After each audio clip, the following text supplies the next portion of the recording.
Bonjour à tous les amis, j'espère que vous allez bien. On va tenter Huayna Potosí, le premier mont pour nous qui va passer la barre des 6000 mètres. Il fait 6058 mètres.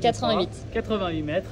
Et du coup, nous, la dernière fois, on avait réussi à faire l'Icancabur, qui était aussi en Bolivie, et qu'on avait réussi à faire et qui était à 5900. Donc, on a bien préparé le truc. On a essayé de trouver une fenêtre météo bonne, sachant qu'on part dans 2 jours. Alors je sais qu'on peut réserver le jour pour le lendemain, enfin pas le jour, ouais, le jour pour le lendemain, mais on a préféré, en fait on a fait le tour déjà de tout.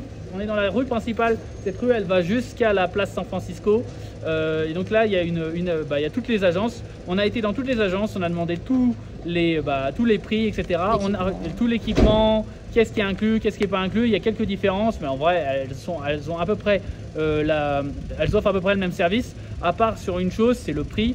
Donc là nous ce qu'on a eu, c'est qu'on a eu 600 bolivianos par personne pour une trek de 2 jours. Alors il y a possibilité de le faire en 3 jours.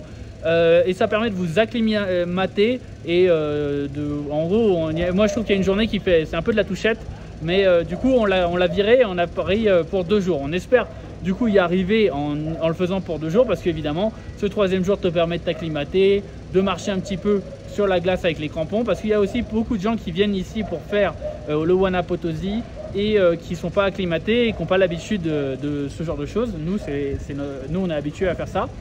Et donc voilà, on est parti, du coup, on est décidé de partir avec, comment ça s'appelle ? Montagne Illimani. Montagne Illimani, qui est une montagne qui est à 6300 et quelques mètres, qui est une magnifique montagne que vous pouvez voir depuis La Paz.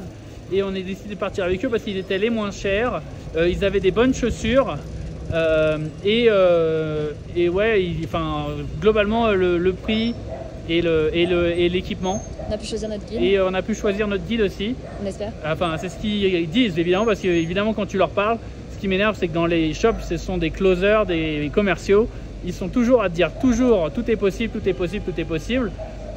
Et aussi un truc qui nous a plu, c'est que toutes les agences disaient le samedi c'est le meilleur jour, et lui quand on lui a posé la question il nous a dit on pense que le dimanche c'est le meilleur jour.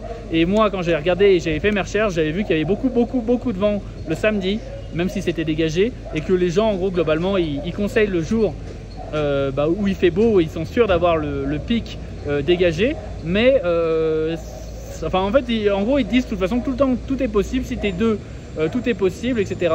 Et ils te conseillent le samedi, mais en fait ils ont jamais fait, les gens qui sont dans les boutiques ils n'ont jamais fait le pic. Voilà, donc j'ai trouvé ça bien en tout cas que le gars regarde un peu mieux, plus attentivement la météo.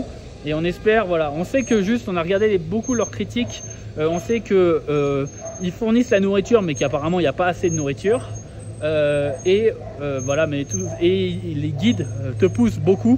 Mais nous c'est ce qu'on cherche en vrai, donc ça nous dérange pas trop je pense.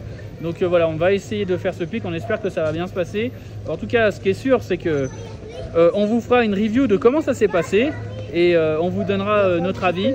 Et voilà, on est parti et on prie pour que la fenêtre météo change pas. On espère qu'il n'y aura pas trop de vent ce jour là et qu'on puisse se régaler. C'est parti.